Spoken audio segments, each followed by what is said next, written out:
You know they've added that to the dictionary, right? That phrase, "you're on mute." Did not know that. Yes. So I have to start. Well, thank you so much for letting me come to the meeting. I'm just finding out about the e-clubs, and I love them. I love them. So who knows? I might join this one too. I have to start with a little bit of information about my Rotary journey, because Rotary was not at all on my radar screen prior to 2016, when this very persistent guy, almost annoying guy named Matthew Kane, hounded me for about a month to get a meeting. And I was really ignoring him. But a mutual friend called me up and said, "This guy's been trying to meet with you. Will you please just spend some time with him?" So I did. And he brought me the idea of the launch program, and I loved it. As they say, the rest is history. We now are in 7 towns, soon to be 8. We have over 420 graduates. And my goal is to have us. We have also helped 9 communities outside of Wake County get their launch program started. So I didn't know anything about Rotary. Next thing I knew, I was spending so much time at Rotary clubs that some people thought I was already a member, and I wasn't. Hello, Michael Lofton, a graduate of Launch Wake Forest. Good to see you. So I just wanted to show you something about my Rotary journey, because sometimes you just don't know where things are going to lead you. And I don't know if you guys can see this or not, but I'm holding it up. And you probably can't read this, but because of the glare, but this is something I found as I was going through my Marie Kondo decluttering in my house. I found it the week that I was going to be inducted into the Holly Springs Rotary. And this is a Service Above Self Award from the Stratford Road Rotary Club in Winston-Salem that I got when I was a senior in high school. And I remember going to the dinner with all these old white guys, me and another Black kid from my school who was also getting an award, and being scared to death and feeling very uncomfortable trying to eat proper at this luncheon.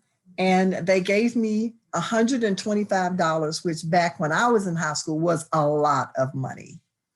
That was like 5%, 5% of my tuition for the year, that $125. And it was still in this decade. It wasn't in the 1800s. So my Rotary journey has been interesting, to say the least, because now I am a member of the Rotary Club. However, 2 Rotary clubs that I just joined, the Rotary Club of All Nations. And Rotary certainly has been a life changer for me, because it's led me to the Launch Wake County model, and Rotary is our secret sauce for all of these programs in all 7 of these towns. We wouldn't be able to implement without Rotary. And here we are with Matthew coming to me again in June of last year with this desire to bring peace to America.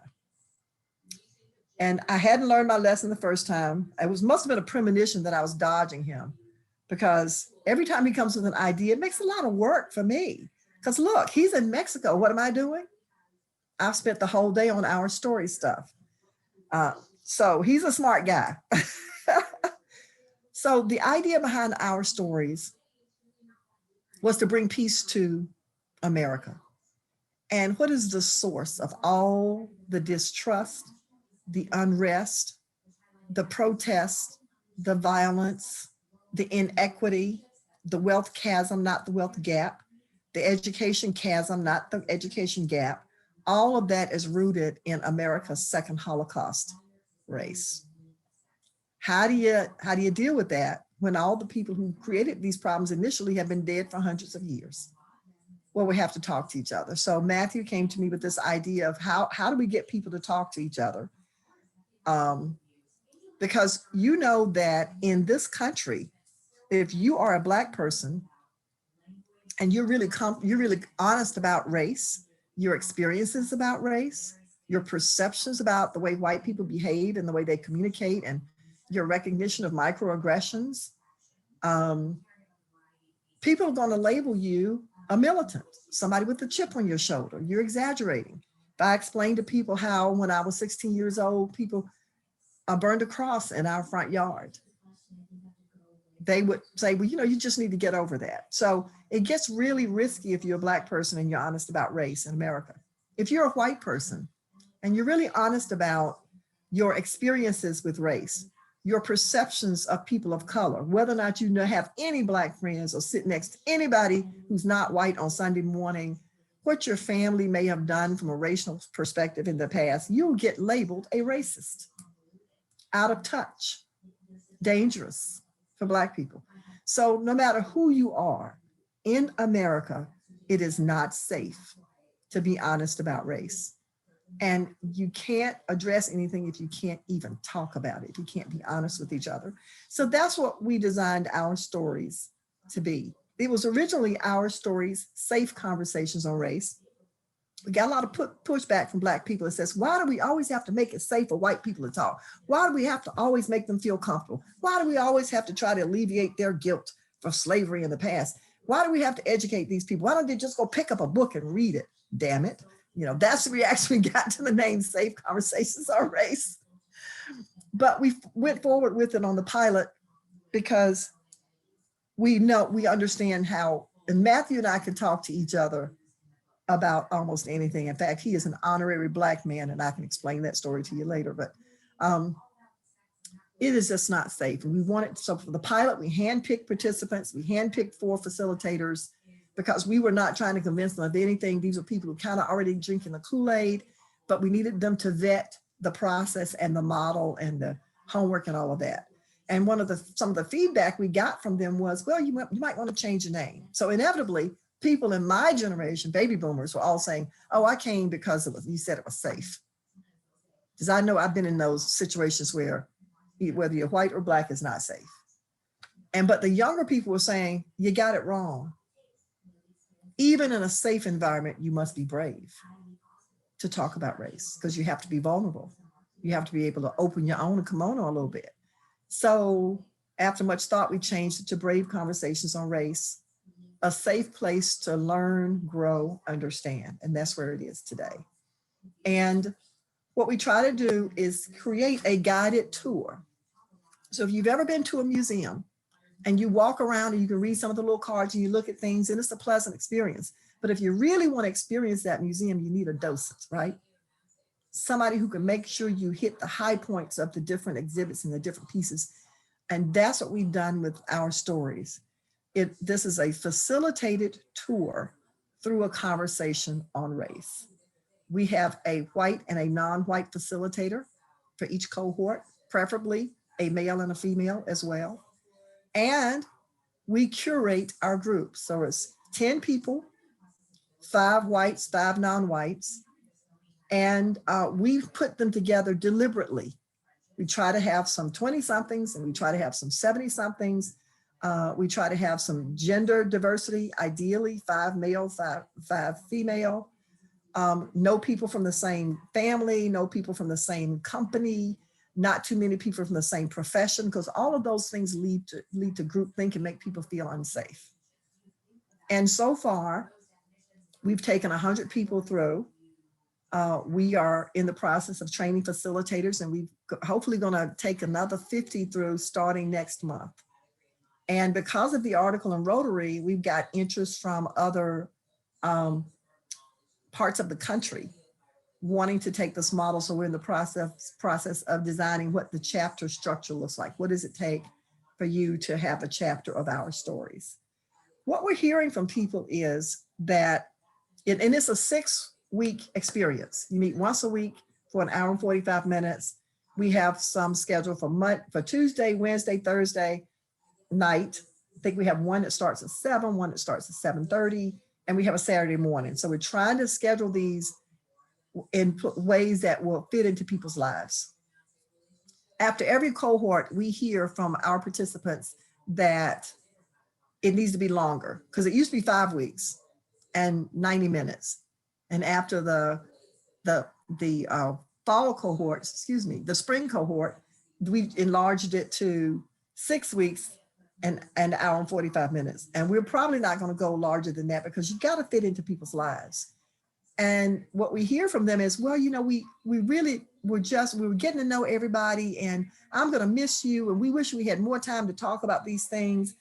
And then it was over. And we said, well, we want you to leave hungry. We're not here to feed you an entire meal on race. We're not here to satisfy your appetite. We're here to tease you, to give you an appetizer, to make you hungry to know, to make you hungry to do something, to make you hungry to learn, to make you hungry to connect to people that don't look like you.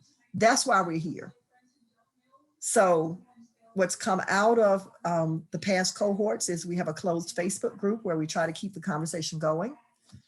We are starting a book club. And I tell the graduates, they say, well, we ought to do this. I said, honey, you can do anything you're willing to organize. I've got somebody who wants to do a fundraising run. I said, baby, just go do it. I'll be right there. And we're going to start a Final Friday Facebook room where we'll have some conversations next month. So it's growing and it's changing people's lives. As a person who used to have to do the annual EEOC lecture inside IBM, it was an HR requirement. You guys remember those, right? I did that every year to my team, and every year, everybody's eyes rolled back in their heads. They were so glad it was over. It was just something to do to check the box. We didn't want that. We wanted something that would touch the hearts and minds of people, because no matter what policies we implement, no matter what rules we have, if we're not touching the hearts and minds of people, the minute somebody else gets into office or the minute that person is out of that session, they go back to their corners and nothing changes. So we are trying to reach the hearts and minds of people, and we want people to walk out changed.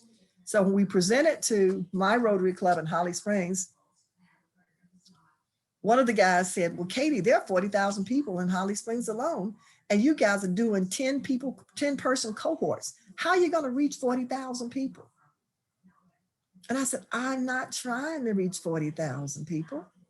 I'm trying to reach the next 10 and the next 10 and the next 10 and the next 10, because that's how people climb Mount Everest.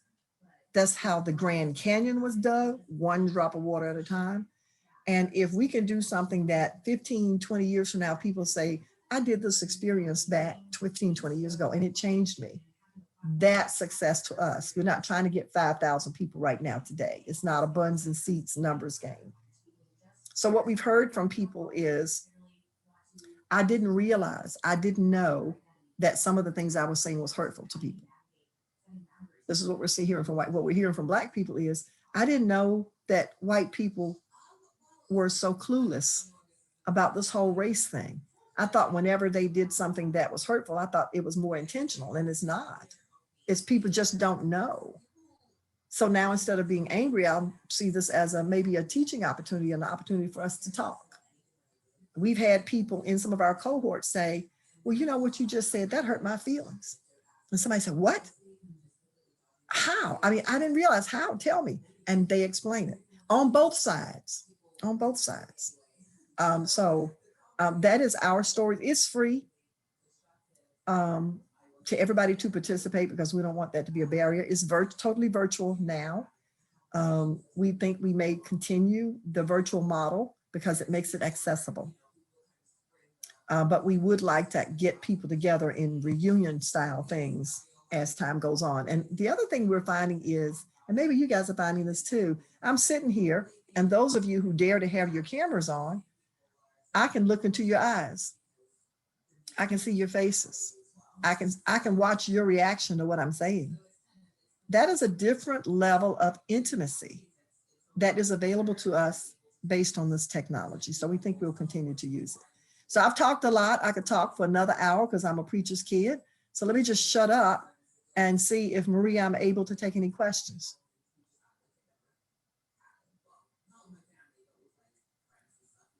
So if you have a question for Katie, just unmute yourself and ask it. Maybe raise your hand if we get a lot of people wanting it once. Mary. Thank you so much, Katie. I look forward to being involved in one of the sessions. And I know that Michael has been a participant. Yes. And so, Michael, if you don't mind, sorry putting you on the spot, bud, would you share with our group anything that you think is important that you took away from it, different than what you thought going in? Anything you'd like to share with us, I'd sure appreciate it. Mary, you're the worst. You're just the worst, Mary. And, and Marie, I don't know, where's your husband? I was looking for your husband today. I don't have any men representing, so I guess we'll represent today. Yeah, you got All to right. carry the mantle. All right. Hey, Jackie, I see you too.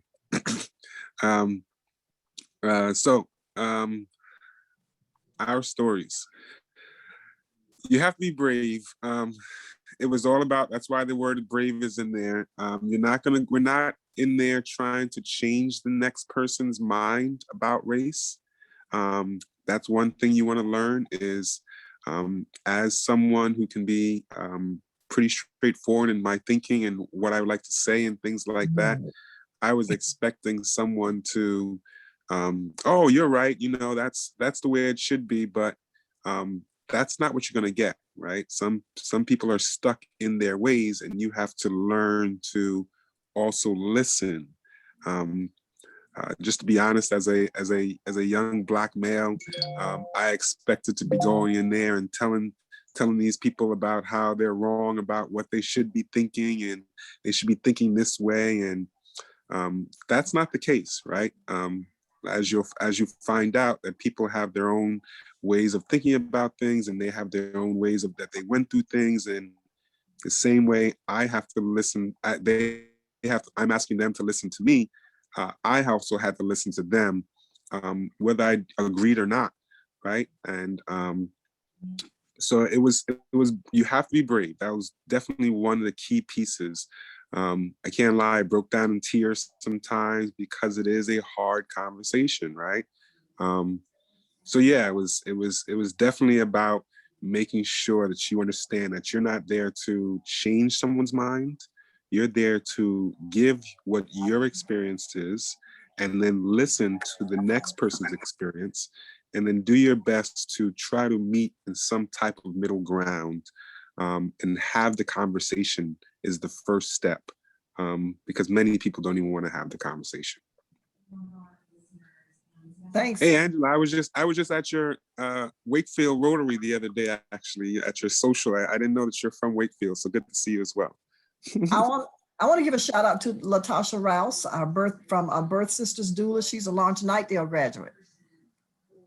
Hey, girl. Hey, Natasha. Angela, Hi. I was thinking you went through an Our Stories cohort, but Yeah, I did.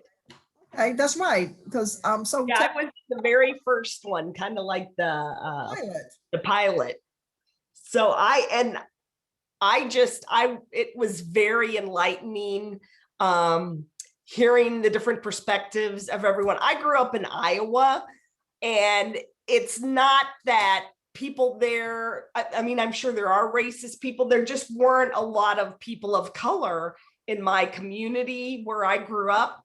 So I just appreciate hearing that perspective, and everything we talked about in that pilot has played out this year. The terms, all of those. So it was very educational to me as well. And to go from the George Floyd, when the incident first happened and he was killed, to now, and just to see everything that's happened, I go back to what I learned in that pilot. It was amazing. And I still stay in touch with the people that were in my class, and we've got a great Facebook page, and I love to see the new people that are added to that and join in the bigger conversation after they've taken the classes. So I really, everyone should participate, and it's just very eye-opening. Great materials to read and to take your own knowledge of it a lot farther. So I appreciated all of those great resources and everything else. Thanks, Angela.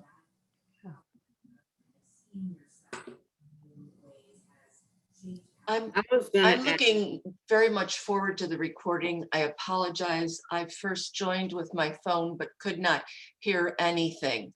So I popped in obviously late when I got home because my appointment took longer. So it sounds like this was a very interesting discussion. My apologies for missing it, but I will be looking at the recording. Right. Thank you. It should be up tomorrow for sure. Latasha, I think, was looking to say something. I was gonna ask how you set the tone and expectations of the group. So that was one of my concerns, Latasha, because I've been involved in a lot of these conversations over the years, and they nothing. I mean, they were not quality because it's not safe, to be honest. And Matthew had been involved in some racial equity circles at his church, St. Francis of Assisi, 15, 20 years ago. And he said it changed his life. He said it changed his life, and he wanted to see how we can recreate that kind of experience. And at first, I was like, I'm not interested. It's a waste of time. You have this, everybody does a group hug, they go back to their corners, nothing happens. I'm not interested in a wham bam, thank you, me. I'm like, not. And of course, Matthew's very persistent. That's how he got me the first time. He says, well, what can we do to change that? How can we impact that? I said, well, I want people. I asked him if he knew where the 15 people were that he was in class with way back then. And he said, no. I said, did it change anybody else's life? He said, I don't know. I said, I'm not interested in that. Sorry. And he says, but what can we do? How can we change it? So we took all of June to work on a model that we thought would touch people's hearts and to establish a set of guidelines, the rules of engagement in the cohort that makes it safe for people. And it takes like the second to third session before people really start kind of getting to trust everybody, feeling like they know everybody.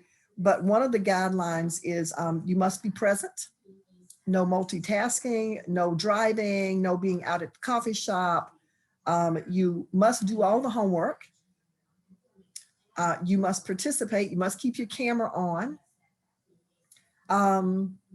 You are no shame, no blame, because we are all a product of our experiences and what we've been exposed to.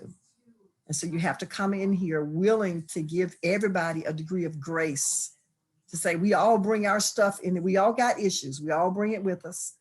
And all of us are innocent, but not guilt-free. So that's how, and we send those to people before they start the cohort, along with some vocabulary words that we need to all understand, the difference between racism and discrimination, and what is white fragility, what are microaggressions. And so we understand we're speaking the same language. And then in the first session, Latasha, we read those things. And then in the second session, we read out loud the guidelines. So we want people to really internalize those so it can gauge their behavior. But even then, if you're an assertive person like I am, somebody may need to rein you in. And that's where I come in. Our facilitators are like the docents. They're the ones that make this tour safe. They're the ones that keep it rolling. They're the ones that are supposed to stop. If we start going down that political road, which is like one of the most polarizing things you can talk about right now, they may rein them in. They're the ones who will say, we want you to bring your experiences, bring your opinions. Do not bring your uncle's opinions or your uncle's experiences. It's all about you. And sometimes people automatically go down that road, and we have to have our facilitators to gently bring them back. That's how we do that. And so far, out of 10 cohorts, we've only had one uncomfortable incident, and we learned a lot from that. I'd just like to comment that during this whole presentation, my heart has been in my throat the whole time. Katie, you've really hit a nerve. Sounds like a wonderful program. I am really sold on it. Because this is near and dear to my heart, and it's very real to my family. This whole thing is very real to every Black family. And what I am grateful for is this period of awakening for my white friends and associates. because there's so much that if I had come to, I've got a really good friend who called me crying in like December and apologizing for not knowing, for not understanding that my little nephews that I'd introduced her to when they were babies and they're now in their 20s and 30s, she didn't know how dangerous life was. She didn't know what I'd had to go through. I'm so sorry. I apologize. And she says, I said, okay. Why didn't you tell me? Why didn't you explain? I said, if I had told you that a police officer would shoot a black teenager in the back while he was running away through the park, you would say, oh, Katie, come on, you're exaggerating. We got to wait till they do all the research. That wouldn't possibly happen. No police officer would do that. There must be some other things involved in there. You would not have believed me. I said that what makes us real now is the cell phone cameras, the smartphone cameras, because it is undeniable now. I said, you believe what we've been experiencing for generations. I said, but I'm not mad at you because I didn't really relate to Down syndrome until my girlfriends, when I met my girlfriend, started hanging out with her and her daughter and my daughter and my daughter playing together. Her daughter has Down syndrome. I really didn't pay attention to that. I didn't know anything about that. So I said, you are now aware.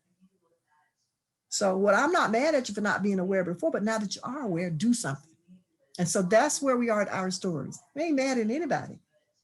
Let's be aware and now let's do something. We have to take advantage of this opportunity of awakening for everybody. White people, black people, everybody, purple people, pink people. I just have a comment. I think you all are doing an outstanding job. I really do. I would love to see this brought into some of these corporations. Okay, here's the issue with that. Because we've had people say, why don't we go over to Credit Suisse? Why don't we go over to Cisco? One of the things that makes it safe, Veronica, is that you don't have to see that person at the office the next day. So as you are sharing and being open and vulnerable and honest, you don't have to walk into a meeting with that person the next day because you don't know where their head is, especially during those first couple of weeks. So we've intentionally decided that while we don't mind if Cisco people apply, we're not going to put them in a cohort with another Cisco person because that reduces the safety. Melissa has a question. Thank you so much, Katie. I just love this. So I have actually two questions. One is about the heart, about touching the heart and engaging the heart of the people that you mentioned. I'm just curious if you can share a little bit or kind of point how does one do that? Well, you first of all, you give people something to think about. So there's pre-work before the first session. There's a specific set of questions that you discuss in the cohort. And when what we found is when people start sharing their experiences and their life, then other people can relate to that. And that's how you touch the heart. You're recognizing each other. You're recognizing that you're not trying to change my mind. I'm not trying to change your mind. I'm just trying to tell you my story. You tell me your story.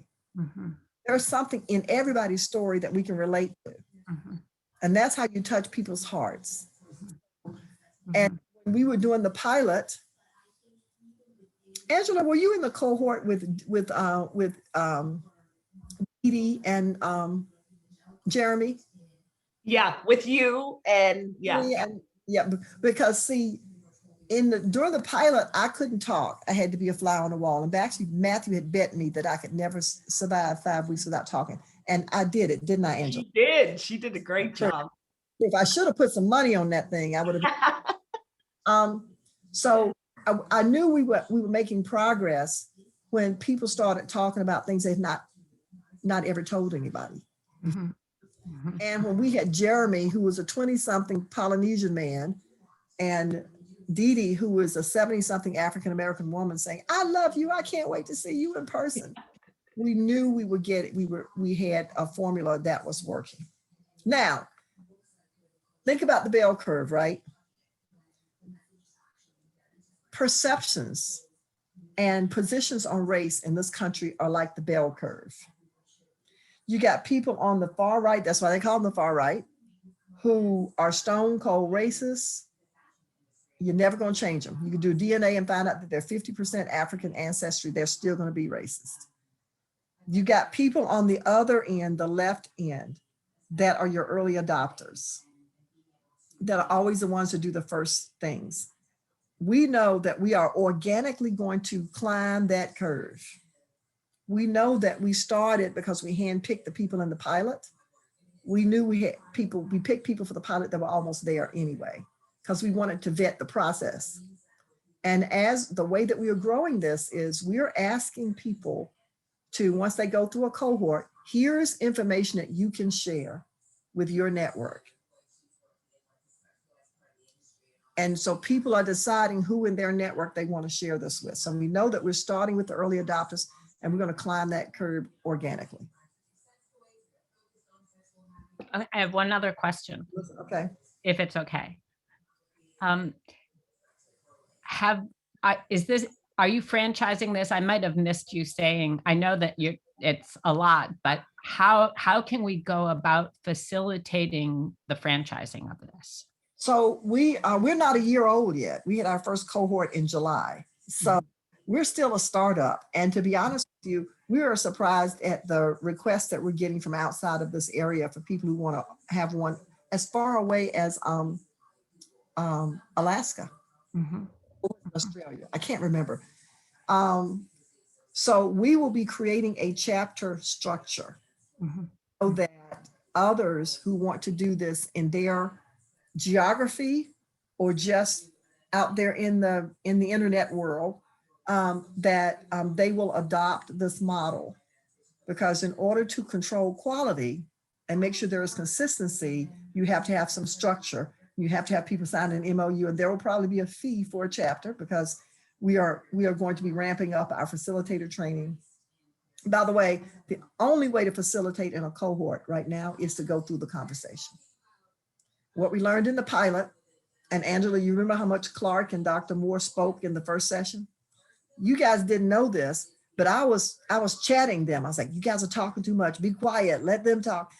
And yeah, and then after the first session, we finished at 8:30, I think it was. We were on the phone again till almost 9:30, talking about how they talked too much and how to solve that. Well, the reason they talk too much is because Clark and his wife have just adopted 2 African-American children from Texas. Dr. Tammy Moore has 3 Black sons and a son-in-law. So this was very real to them, and they had not had a chance to have their conversation. So what we realize is you have to have your conversation first to get it out. You got to get it out. And then you can help somebody else on their journey. So everybody starts by being part of a cohort. And we've got 2 people from DC. I think we've got 2 people from Virginia who are going to be going through a cohort next month because they want to start a chapter there. And we say, you got to go through it first. And we're not compromising on that. Matthew, who wants everybody to be happy, says, Katie, you're putting these people through a lot. So yeah, if they want to do it, and we want to make sure that the experience that everybody has is good, they got to be willing to go through it. If they're not willing to go through it, they don't really want to do it. Simple as that. You know, tell everybody. You don't have to be a facilitator. We're happy if you had a great experience and you just tell everybody. But if your heart tells you that you want to guide other people through the same experience you just had, we'll train you to be a facilitator. And it's a conversation. You go through facilitator training. You're paired with somebody who has facilitated before. And then the next session, you may be the experienced one that gets trained, gets paired with a new facilitator. Any other questions? Chris. I've been working with another group through Ollie, the Lifelong Learning at Duke, and Judy's in that with us. We've been using the racial autobiography to get to know people and get them talking. Is that something that kind of works the same way you're doing it? I'm going through faith and racial equity right now through St. Francis of Assisi just to keep learning myself. Spend a lot of time on right up front on people giving us their whole history. Mhm. Everybody gets to do like a 2 or 3 minute introduction, because over the period of the next 5 weeks, they're going to share their stories with us as we ask them questions. And the questions are deliberate, they build on each other.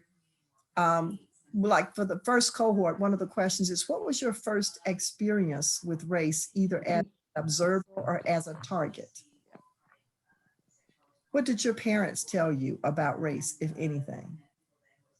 Have you ever observed some racial inequity happening and what did you do when you observed that? Now, this is where it starts getting tricky, right?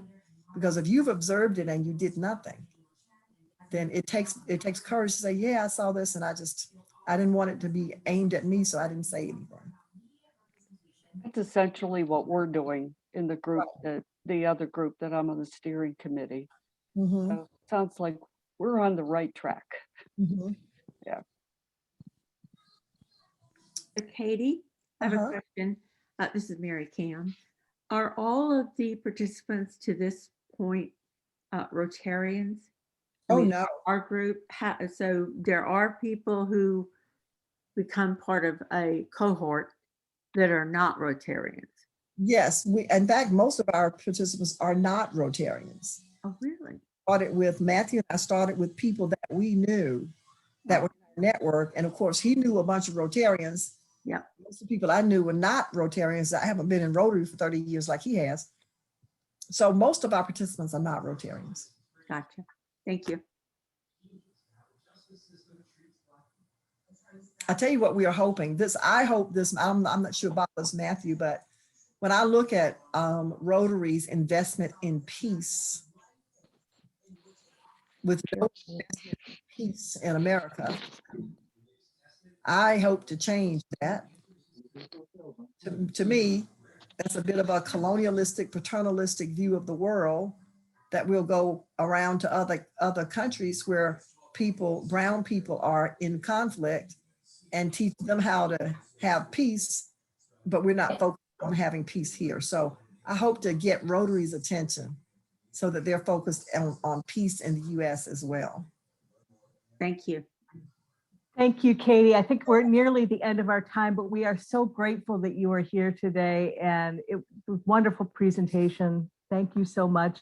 And because you do not have enough awards in your life, we are going to be sending you a virtual certificate of appreciation. We sincerely appreciate your time, and I think you're going to have several more people sign up for this program. And let me quickly see what is next here. Okay, that is it. We've got several slides for us. Oh, I know there was one other thing. Katie said we need to pay attention to peace building in the US. So you all know that I am trying to start all these wacky Rotary clubs. There's 2 that I'm actively working on right now. Katie is helping me with one because Katie doesn't have enough things on her plate. She is helping with an entrepreneurs focused club that will probably get started pretty soon. The other one, Katie, is on peace building. And we are inviting people that are returned Peace Corps volunteers. We are also doing Peace Fellows and anybody else who has a bent on wanting to address peace sort of issues. This is in the very early stages. I have a presentation next Friday on the 30th to West Raleigh Club. It's 30th at noon. If anybody's interested, you're welcome to do a makeup meeting at West Raleigh, I'm sure. Well, Marie, one of the challenges with these new clubs is how people find out about, because I went up to Rotary International looking for these satellite clubs, and it's hard to, is there any place, can you post something on the district in DACDB or someplace where? Yeah, it's kind of, you have to go looking for it. So there's several reasons, but I'm going to stop recording here just a second.